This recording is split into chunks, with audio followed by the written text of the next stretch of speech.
Waalaikumsalam warahmatullahi wabarakatuh. Jamaah. Yeah. Oh jamaah. Yeah. Alhamdulillah. Raditu billahi robba wa bil islami dina wa bi Muhammadin sallallahu alaihi wasallam nabiyya wa rasulah. Allahumma sholli ala sayyidina Muhammad wa ala ali sayyidina Muhammad. Jamaah apa kabar semuanya? Hari ini insya Allah kita bakal belajar sama Ustadz Maulana, ada Ustadz Syam dan juga ada Kiai Agus Darmawan. Tapi sebelum kita belajar, kita saksikan dulu yuk tayangan yang berikut ini. Ilahi, semoga warga sekitar diberi keselamatan ya Allah. Amin ya Allah. Subhanallah, sedih banget kalau kayak gitu ya Bu ya. Aduh, ibu siapa namanya? Saya perkenalkan Ibu Imas dari Majelis Taklim Al Istiqomah Bandawa Soreang, Bandung. Tepuk tangan Bu, kumaha damang. Alhamdulillah. Bandung aman? Alhamdulillah Selamat, aman.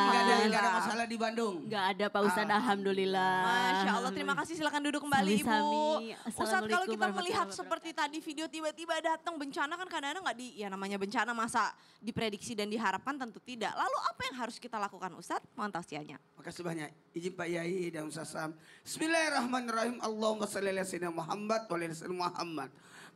Membicarakan tentang fenomena alam yang akan terjadi di musim hujan ini. Kita harus menyikapi ketika ada cuaca yang ekstrim ya. Cuaca yang tidak baik-baik saja. Apa yang harus kita lakukan sebagai ikhtiar dan doa kita agar dijauhkan dari bahaya? Sebenarnya yang harus kita lakukan tetap siap siaga. Persiapan. Ada namanya istilah siapkan payung sebelum hujan.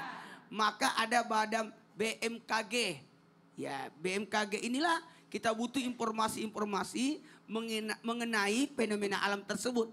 Maka jangan kaget kalau ada musim hujan. Karena pasti ada. Di Indonesia ini ada musim kemarau, ada musim hujan. Bahkan informasi ini sangat penting untuk kebaikan kita juga. Jadi persiapan informasi lalu persiapkan kebutuhan-kebutuhan kita. Maka kalau memang tidak penting-penting saja, tidak usahlah ke tempat-tempat yang membahayakan. Nih gimana nih kayak anak-anak saya. Abah kita mau ke Malino. Kayaknya jangan dulu nak. Di Malino itu lagi ada longsor, ada hujan. Banjir. Jadi harus seperti itu. Jadi sebenarnya strateginya adalah hindari. Iya namanya persiapan, informasi, kebutuhan. Ini berkaitan dengan kebutuhan. Lalu ini lihat apakah faktor keselamatan ataupun kesehatan. Lalu usahakan banyakin istirahat. Subhanallah, kalau qadarullah itu beda Iya. cerita. Baik, jazakallah khair guru kami. Kasih tepuk tangan dulu dong buat Ustadz Maulana. Masya Allah, tabarakallah. Jamaah. Ibu-ibu di sini yang ada di rumah juga bapak-bapak sekarang siapa yang lagi siap-siap mau kerja habis sholat subuh ya kan? Siapa yang habis masak-masak juga, siapa yang suka masak tiap hari, buang angkat tangan. Ikhlas nggak kalau ngeberesin rumah? Ikhlas nggak ngurusin anak? Kalau anak lagi ngebangkang sama orang tua, ikhlas apa enggak? Ikhlasnya gitu. Kalau saya juga ya namanya manusia biasa, kalau ngomong ikhlas udah ikhlas kok, tapi habis itu ambil ajegan Bu, narik nafas. Gitu, ya enggak? Benar enggak? Nah, kenapa sih? Karena sebenarnya ikhlas itu tidak terucap, sabar itu tidak terbatas. Seperti tema kita pada pagi hari ini. Apa Bu? Ikhlas itu tidak terucap, sabar itu tidak terbatas. Sebelum kita belajar bersama dengan guru kita saksikan dulu tayangan yang berikut ini. Subhanallah. Allahu Akbar. Itu kalau Iya. infak begitu gimana tuh? Apalagi pakai dolar infaknya. Subhanallah. Elah, gitu. Boleh nggak? Kak Caca bisa aja. Iya kan, tapi kalau misalkan memang beberapa orang harus infaknya ditunjukkan. Misalkan pemimpin-pemimpin kita nanti kalau nggak nunjukin nanti dibilangnya belum nyumbang, belum apa gitu. Gimana sih sebenarnya Memang Kiai Haji? tergantung sama niatnya. Iya. Baik Kak Caca. Mohon tausiahnya. Makasih Kiai Maulana, Kiai Sam yang saya cintai. Ibu-ibu yang berbahagia. Assalamualaikum warahmatullahi wabarakatuh. Waalaikumsalam warahmatullahi wabarakatuh. Bismillah walhamdulillah thumma alhamdulillah alladzi nastofa amma ba'du. Pemirsa Indonesia, Islam itu indah. Jamaah alhamdulillah. Allah berfirman sebetulnya sih kita niat kebaikan itu tergantung sama hati tujuan kita. Nah kata Allah, jika kamu menampakkan sedekah-sedekahmu, maka itu baik supaya dicontoh. Kemudian saudaraku, jika kamu menyembunyikan dan memberikannya kepada orang fakir miskin, maka itu lebih baik ya tidak disampaikan atau Allah yang maha tahu. Maksud saya adalah kalau yang dikatakan memberikan sesuatu, sebetulnya nih tangan kanan kita memberi, tangan kiri nggak boleh tahu. Oh, kirain tangan kiri Jadi selfie. kadang-kadang tangan kanan memberi, tangan kirinya selfie. Tuh. Nah yang kayak begini terkadang dalam sholat ada juga mereka yura'unan nas. Pemirsa, dalam sholat aja ini kadang-kadang innal munafikina yukhadi'unallah wa huwa khadi'uhum. Jadi sesungguhnya orang-orang yang munafik itu mereka ya menipu Allah. Terkadang sholatnya itu yura'unan nas. Kepengen dilihat oleh manusia. Ibu sehat semuanya? Oh pada mangap aja gini. Nah kalau bersedekah saudara, di sini Bapak Ibu pemirsa Indonesia, ibaratnya orang ria itu, tahu gak ria? Ria itu seperti batu yang licin.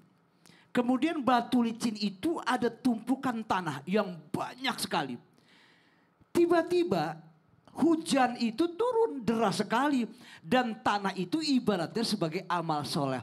Ternyata kena hujan tanah itu habis. Artinya apa? Orang yang ria itu sudah bagus dia beramal soleh. Tiba-tiba dia membicarakan amal solehnya dia. Kemudian bikin sakit hati daripada orang yang disantuni atau orang yang diberikan sumbangan. Nah di sini saudaraku yang terhormat.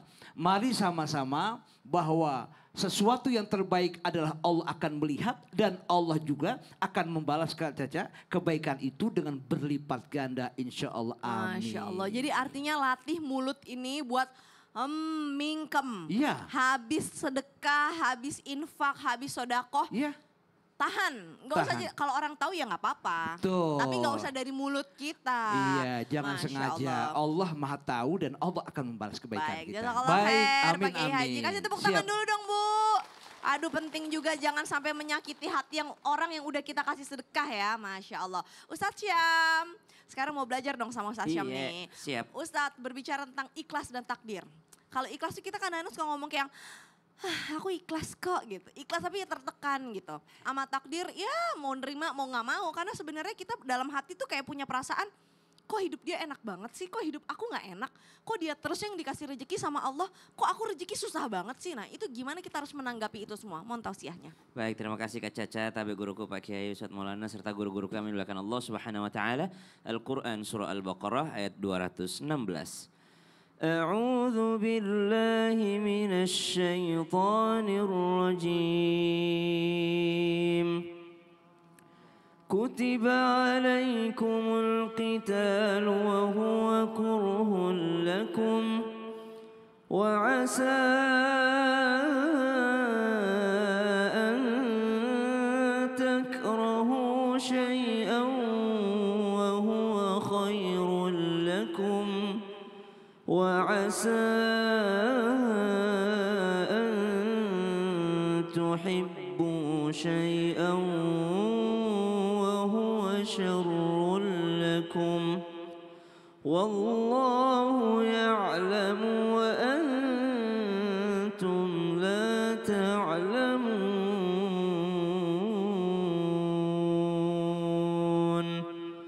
Boleh jadi yang kau tidak senangi itu yang baik ataupun lebih baik untuk kalian. Dan boleh jadi yang kalian senangi itu tidak baik untuk kalian. Allah Maha mengetahui sedangkan manusia kalian semua sedikit sekali pengetahuannya. Kata Allah dalam surah Al-Baqarah 216 ayat yang sering kita ulang-ulangi. Sering kita dengarkan bahkan mungkin sebagian besar jamaah Islam itu indah sudah menghafalkan ayat ini. Ayat jikalau diulang-ulangi insya Allah akan hafal. Ayat ayat kalau sudah hafal insya Allah diulang-ulangi bisa masuk ke relung hati. Kalau sudah masuk ke relung hati akan senantiasa terfikirkan dengan demikian. Oh takdir Allah seperti ini, saya tidak senang dengan yang seperti ini. Tapi kalau Allah yang pilihkan tentu saja ini yang terbaik. Kenapa? Karena Allah yang paling tahu tentang masa depan saya. Saya sebagai manusia hanya prediksi. Kayak saya kira-kira kalau kaya pasti bahagia. Tapi menurut Allah belum tentu kau kaya bahagia.